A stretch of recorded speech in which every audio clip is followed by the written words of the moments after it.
ગુજરાત વિધાનસભામાં ઐતિહાસિક uniform civil code bill પસાર કરાયું છે, જેને લઈ પ્રદેશ ભાજપ પ્રમુખ જગદીશ વિશ્વકર્માએ પ્રતિક્રિયા આપી। તેમણે જણાવ્યું કે આજનો દિવસ ગુજરાત માટે ઐતિહાસિક છે। આ બિલથી વારસાઈ જે વકફના અલગ અલગ કાયદા છે તે દૂર થશે। આ બિલથી વોટ બેંક અને તુષ્ટિકરણની રાજનીતિનો અંત આવશે।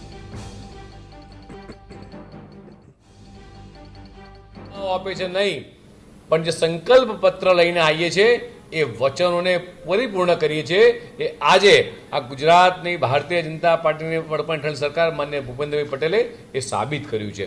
અને કોંગ્રેસને હજી તૃષ્ટિકરણની રાજનીતિ દેખાઈ રહી છે। આવનારા 50 વર્ષ સુધી એ ક્યારેય સત્તામાં નહીં આવવા દે, અને એટલા માટે આજે એમણે આ બિલની અંદર હેલ્ધી ચર્ચા કરવાની જગ્યાએ આજે વોકઆઉટ